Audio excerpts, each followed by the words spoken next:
Hi children, welcome to the class. Today we will discuss on chapter 5, Ashoka the emperor who gave up the war, video 2. In this we will study about Ashoka, a unique ruler, Ashoka's war in Kalinga.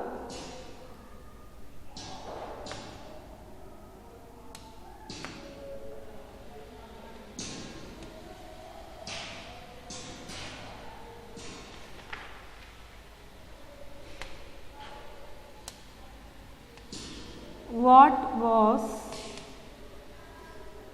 Ashokas Dhamma? So we already learned that Ashoka was a very famous Mauryan ruler. He was a very famous Mauryan ruler and he was known as a unique ruler. Unique means what? Something very peculiar about Ashoka was he was the first ruler to give messages to his people through inscriptions. So we already studied what are inscriptions.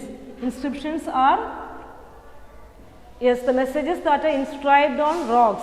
So he was the first ruler to give his messages to the people through inscriptions, and he was the only king in history of the world to give up conquest after winning a war. He was the one who gave up a conquest after winning a war. After winning a war.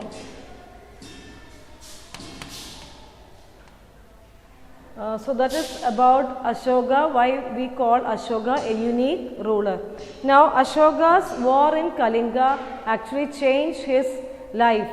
So he was a very great king, and Kalinga is the ancient name of coastal Orissa. Ashoka fought a war to conquer Kalinga. So here he saw lots of people have died in this and he saw vast bloodshed. Okay, there was a lot of violence and bloodshed that he decided not to fight anymore. And he was the only king in history to give up the war. Now next is, what was Ashoka's Dhamma? Dhamma means the dharma. Okay, here Ashoka never believed in worshipping a god or performing a sacrifice. He wanted to teach his subject as a father teaches children. This way he wanted to spread his message. So here he was also inspired by teachings of Buddha. Now there was a number of problems that troubled Ashoka. So he wanted this problem to be solved by introducing his Dhamma. So let us first see what were the problems that were faced by Ashoka and why he introduced this Dhamma. So problems that Ashoka wanted to solve in his empire was, people followed here different religions. What will happen if there are so many religions? Often led to violence, or there may be conflicts between the people. So which may lead to conflicts. Second one was quarrels among family members as well as quarrels among neighbors. This also Ashoka wanted to solve. Third one, slaves and servants were ill treated. They are not treated with respect. This also Ashoka wanted to solve. And animals were sacrificed. These problems are what he wanted to remove from his empire. For this he introduced Dhamma. Dhamma is Dharma. So we will see first what were the problems he wanted to solve and how he solved this problem. Then we will study about Dhamma. So means adopted by Ashoka to spread Dhamma. First he appointed officials known as Dhamma Mahamata. Dhamma Mahamata are people appointed by Ashoka to spread the message of Dhamma. Second one, he got his messages inscribed on rocks and instructed officials to read this for those people who could not read it. So what is the use of this? If it is inscribed on rocks, whenever people travel, whenever people move from one place to another, they can see that in these messages and read. So that will go to their mind. Yes. So this is the benefit of writing on a rock surface. That will be there forever. So those who can't read at all, he inscribed this in the rocks, and then he appointed officials to read this for those who could not read. Third one, he sent messengers to distant lands such as Sri Lanka, Syria, Greece and Egypt. He sent people to different lands to spread his ideas about Dhamma. Now here in a box you can see Ashoka's messages to his subjects.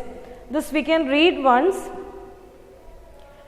First, being gentle with slaves and servants. Being gentle with slaves and servants. Children, please underline these points. Respecting one's elders. Treating all creatures with compassion, that means love and care. Giving gifts to Brahmins and monks. It is both wrong to praise one's own religion or criticize another's.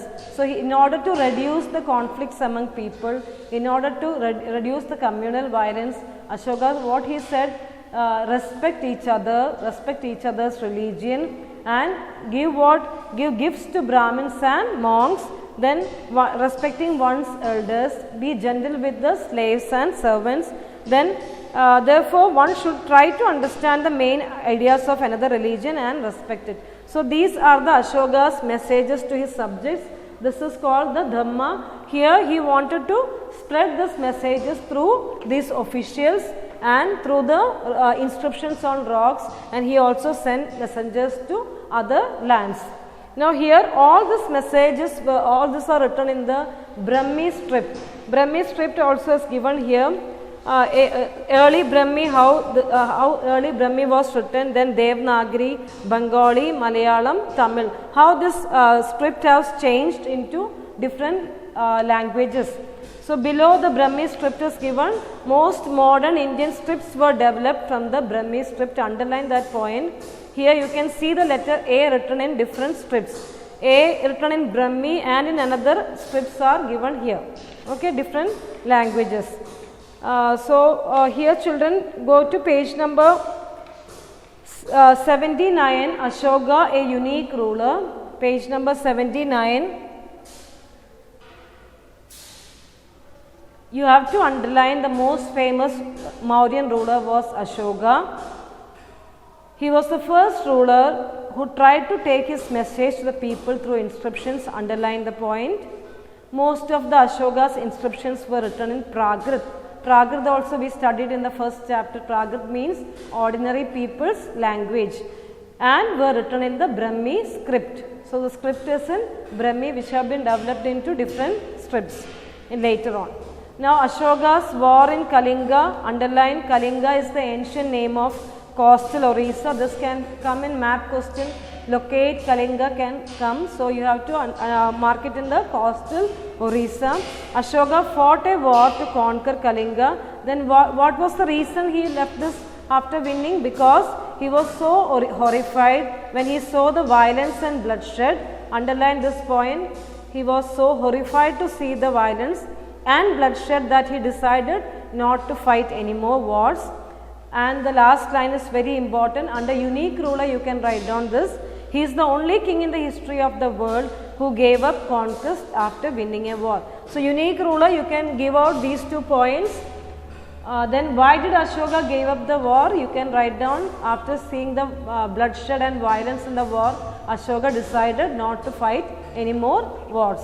Now next page. What was Ashoka's Dhamma? Take page number 80. Page number 80. Ashoka's Dhamma did not involve worship of a god or performance of a sacrifice. So he did not believe in this statue worship or performing sacrifice. Were very important during ancient times. So he didn't believe in this kind of systems or custom. He felt that just as a father tried to teach his children, he had a duty to instruct his subjects. So with lot of kindness and with lot of love, he wanted to teach his subjects. Subjects means the country, whoever living in his empire. He was inspired by the teachings of Buddha. So that is what he said by being gentle with others, respect elders and all, because he was inspired by the teachings of Buddha. Now the problems faced by Ashoka. Ashoka was inspired by teaching of Buddha. You can underline here. Okay, next one, the problems Ashoka wanted to solve in his empire. Underline 3 points.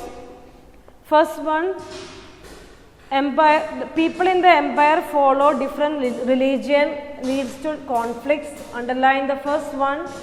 Second one, animals were sacrificed. Second point, animals were sacrificed. Third one, quarrels in families. Third point. And fourth one is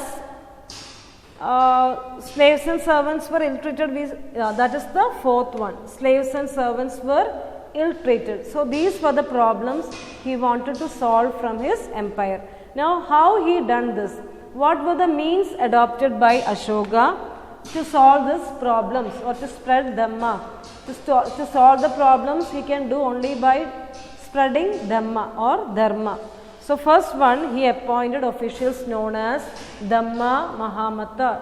First one, put a tick mark or mark it as 1. Second one, he got his messages inscribed on rocks and instructed officials to read to those who could not read it. Third one, he sent messengers to distant lands such as Sri Lanka, Syria, Greece and Egypt. This was about the chapter. Then Ashokas Dhamma, we already marked Ashoka's messages to his subjects. Underline all the 4 points there. The last one is about Great Wall of China. The fact box is given there. The Great Wall of China, this was built around during this Mauryan Empire's time, around 400 years ago by the Chinese emperors. This was about 6,400 kilometers long. The purpose of this to protect the empire from the empires which part from the pastoral people from the northern frontier. Okay, so underline that point also. Somewhere before the time of Mauryan Empire, about 2,400 years ago, emperors in China began building Great Wall. It was meant to protect the northern frontier of the empire from pastoral people. Underline. The addition to this wall were made, it takes around 2,000 years to complete this. The wall is about 6,400 kilometers and it is made up of stone and brick. Now, several thousand people worked to build this wall. There are watchtowers, you can see towers are built in these areas. Watchtowers are built for what reason? So that people can watch from the area at a distance of about 100 to 200 meters. So, this is about the chapter. Children, please go through the textbook carefully, underline all the important points. Thank you and we will see in the next class.